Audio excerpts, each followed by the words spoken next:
যারা গিয়েছিলাম আমাদের আলাদা করে রেসপন্স করবে তা আমি মনে করি না। আমরা ওনাদের ওয়েবসাইটটা দেখবো ওরা পাবলিশ করলেন কি করলেন না। আগামীকালের মধ্যে যদি না হয় তারপর কি পদক্ষেপ হবে? একটু একটু আমরা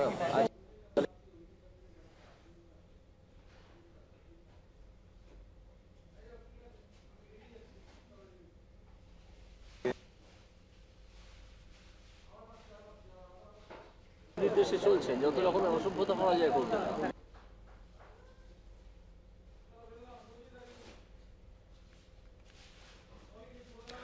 সে ছবি এই মুহূর্তে আপনাদেরকে দেখাচ্ছিলাম।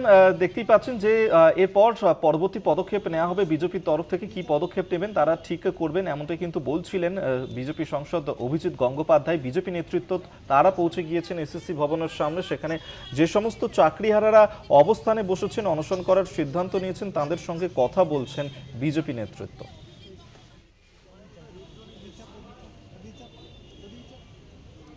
পুলিশ যেভাবে লাঠি মারল শিক্ষককে, সোশ্যাল মিডিয়ায় তীব্র নিন্দা ঝড় উঠেছে। এই লাঠি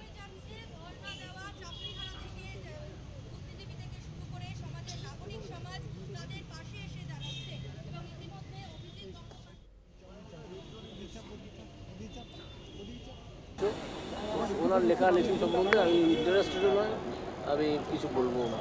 হ্যাঁ ম্যাডাম, আপনি কি বলছিলেন? আর কোথায় অভিজিৎবাবু ফিরহাদ হাকিম তিনি বলছেন যে অনুসরণ করা, বিক্ষোভ করা এগুলো ছবি তোলার জন্য বা টেলিভিশনে মুখ দেখানোর জন্য এই সমস্ত করছে। ওনারা এইসব কুৎসা করবেন, যেসব কুৎসা করবেন। ওনাদের তো প্রচুর টাকা, কোটি কোটি টাকা।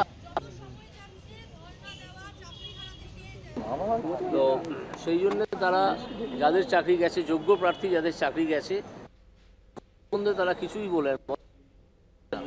এত যদি টাকা থাকে কারো, তিনি অন্যের দুঃখকে দুঃখ বলে মনেই করেন না। কুণাল ঘোষ বলছেন প্ররোচনা দিচ্ছে, যে চাকরিহারাদের কেউ প্ররোচনা দিচ্ছে, তাই তারা আইন শৃঙ্খলা ভঙ্গ করছে। উনি মুখপাত্র অনেক কথা বলেন, এলোমেলো উল্টোপাল্টা বলেন।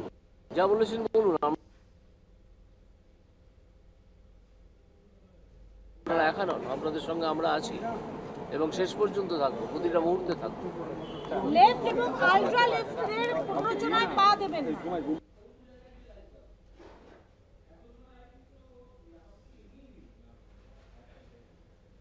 কিন্তু বিজেপি তো এটা নিয়ে সেভাবে রাজনীতি করছে না, বিজেপি রাজনীতি করছে না। আমরা শুধুই শক্ত করছে এমনটাও বলছে। যদি মানুষ বিজেপির দিকে ঘুরে যায় এইসব কাণ্ড কারখানায়, কিন্তু আমরা প্রচার করে কিছু করছি না। আপনার মুখ্যমন্ত্রী এবং তার পুলিশের কাণ্ড কারখানাতেই তো মানুষের মন বিজেপির দিকে ঘুরে যাবে। যদি যায় যাবে, উনি বিপদে পড়বেন, আর যদি না যায় না যাবে, ওনার তাহলে সুবিধে হবে। কসবাকাণ্ডে কালকে দেখা গেল দুটো প্রশ্ন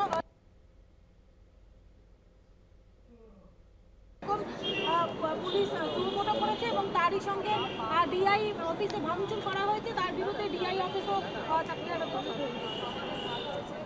হ্যাঁ, পুলিশ যত খুশি মামলা করে করুক, সেই মামলা আমরাও বুঝে নেবো, গত কয়েকদিন ধরে যা দেখছি তাতে কি নাকি যাবতীয় ফাঁসে থাকার যে সরকার যে দুর্নীতির যে ছবি সরকারের সুপ্রিম কোর্টের কাছে ধরা পড়েছে, সেটা খানিকটা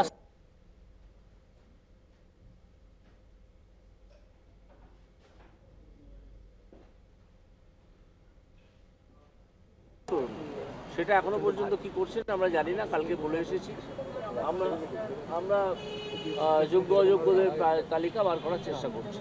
রাজ্য বসু বলছেন যে আপনি শুধুমাত্রই রাজনীতি করছেন, তার জন্যই সেদিন বলেছিলেন এই সমস্ত প্রস্তাব দিচ্ছেন। ভালো না, আমি শুধু রাজনীতি কেন করবো? আমি তো নিয়ে এসেছিলাম কালকে, যেহেতু তো প্রস্তুত ছিলাম, অনেক রাত অব্দি জেগে চিঠিটা তৈরিও করেছিলাম। কিন্তু যখন দেখলাম যে নিরীহ শিক্ষকদের উপর পুলিশ লাঠি চালাচ্ছে, শুধু না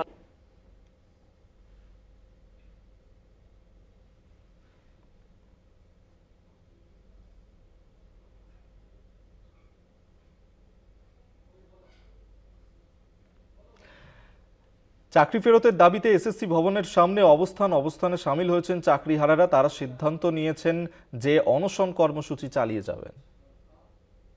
আমার ওখানে যেতে পারলেন না কেন? ডিআই অফিসে তো বলছেন